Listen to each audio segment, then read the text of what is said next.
Hi friends, మీరు చూస్తున్నారు Telugu future blogs. ఇప్పుడు మనం నోకియో 3210 ఈ మొబైల్కి సంబంధించిన ఫుల్ డీటెయిల్స్ అయితే చూద్దాం. ఈ కీప్యాడ్ మొబైల్ అనమాట.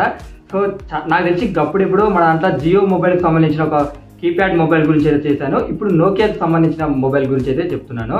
ఇక వీళ్ళు కొత్తగా ఏదో HMD మొబైల్ కూడా అంటున్నారు. కాకపోతే వీళ్ళు ఏంటంటే నోకియా 3210 అనేది తీసుకొచ్చారు. 4G మొబైల్ని గుర్తుపెట్టుకోండి, ఓకేనా. నాకు తెలిసి చాలా మంది నోకియా నుంచి మొబైల్స్ కొంటుంటారు. ఎందుకంటే ఒకప్పుడు అసలు నోకియా మొబైల్స్ కీప్యాడ్ మొబైల్స్కి అంటే నాకు తెలిసి ఒక 10-15 ఇయర్స్ బ్యాక్ మంచి డిమాండ్ ఉంటుండే. సో ఇప్పుడు కూడా వీళ్ళు ఏం చేశారంటే కీప్యాడ్ ఎవరైతే ఇష్టపడతారో అంటే ఆండ్రాయిడ్ మొబైల్ లెక్క, సో అక్కడ ఉండే కొన్ని ఫీచర్స్ని అక్కడ యాప్స్ సపోర్ట్ కానీ లేకపోతే గేమ్ సపోర్ట్ కానీ ఇలా తీసుకురావడం జరిగింది అనమాట. ఎందుకంటే ఇది డ్యూయట్ 4G కూడా సపోర్ట్ ఇస్తుంది, ఓకేనా. ఎవరైతే కీప్యాడ్ మొబైల్ మంచి ఇంటర్నెట్ వాడాలనుకుంటున్నారో వాళ్ళకైతే ఇది మంచి ఆప్షన్ అయ్యే అవకాశం అయితే ఉంటుంది అనమాట. డేట్ చూసుకుంటే 10th June 2024 రోజు లాంచ్ చేశారు. మన ఇండియా కంట్రీలో లాంచ్ చేశారు ఈ మొబైల్ని. దీనికి సంబంధించిన ఫుల్ స్పెక్స్ చూద్దాం. ఆ తర్వాత మీ ఇంట్రెస్ట్ అనమాట కొనొచ్చో లేదో అనేది. సో నేను అది కూడా చెప్తాను, అంటే ఎలాంటి వారు కొంటే బాగుంటుంది అనేది కూడా నేను చెప్తాను. దీంట్లో డిస్ప్లే సైజ్ చూసుకుంటే 2.4 inches QVGA డిస్ప్లే ఉంటుంది. దీంట్లో ప్రాసెసర్ చూసుకుంటే యూనిసాక్ T107 ప్రాసెసర్ ఉంటుంది. దీంట్లో ర్యామ్ చూసుకున్నట్టయితే 64 MB ఉంటుంది. ఇంటర్నల్ స్టోరేజ్ చూసుకున్నట్టయితే 128 MB అయితే ఉంటుంది, ఓకేనా. గుర్తుపెట్టుకోండి, జీబీలు కావు ఎంబీలు.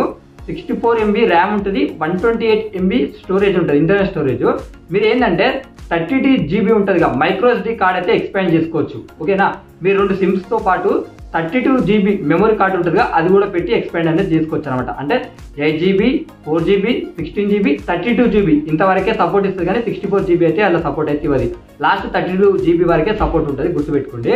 ఇక బ్యాటరీ చూసుకున్నట్టయితే 1450 mAh బ్యాటరీ ఉంటుంది. ఇది రిమూవబుల్ బ్యాటరీ అనమాట. అంటే బ్యాటరీ తీసి బ్యాటరీ వేసుకోవచ్చు అనమాట. నాన్ రిమూవబుల్ కాదు, ఒక ఓల్డ్ మోడల్ అనమాట. బ్యాటరీ తీసి వేసుకోవచ్చు అనమాట. ఇక కెమెరా చూసుకున్నట్టయితే బ్యాక్ సైడ్ 2 MP ఉంటుంది. అలాగే LCD ఫ్లాష్ అయితే ఉంటుంది. దీనికి బ్లూటూత్ 5.0 సపోర్ట్ ఉంటుంది. USB Type-C అయితే రావడం జరుగుతుంది. 3.5 mm ఆడియో జాక్ సపోర్ట్ కూడా ఉందన్నమాట ఈ మొబైల్కి. ఇంకేమైనా మిస్ అయితే నేను స్క్రీన్ మీద చేస్తా, ఒకసారి చెక్ చేయండి, ఓకేనా. ఇక దీనికి యాప్స్ సపోర్ట్ విషయానికి వచ్చేసినట్లయితే వెదర్ సపోర్ట్ ఉంది, న్యూస్ ఉంది, యూట్యూబ్ ఉంది, ఓకేనా. క్లౌడ్ యాప్స్ సపోర్ట్ అయితే దీనికి ఉందన్నమాట, ఓకేనా. ఇంకేమైనా మిస్ అయిన యాప్స్ సపోర్ట్లో కూడా అవి కూడా స్క్రీన్ మీద చేస్తా, ఒకసారి మీరు చెక్ చేయండి, మీకు అర్థమవుతుంది అనమాట, ఓకేనా. అసలు ఈ మొబైల్ ప్రైస్ ఎంత అంటే 3999 రూపీస్ అనమాట. ఎవరైనా కొనాలనుకుంటే కొనవచ్చు. ఇక కలర్ ఆప్షన్స్ ఉన్నాయి, అవి కూడా స్క్రీన్ మీద చేస్తా, ఒకసారి చెక్ చేయండి, ఓకేనా.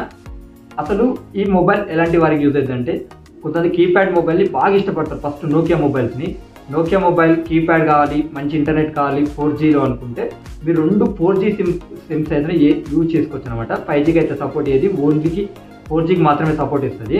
అలాంటి వాళ్ళు కొనుక్కోవచ్చు అనమాట ఒక నోకియా బ్రాండ్ నమ్ముకొని. సో మీరు దానికి ఒక 3000 అట్లా యాడ్ చేసుకుంటే మీకు మంచి 4G మొబైల్, టచ్ మొబైల్ కూడా దొరుకుతుంది. అది మీ ఇంట్రెస్ట్.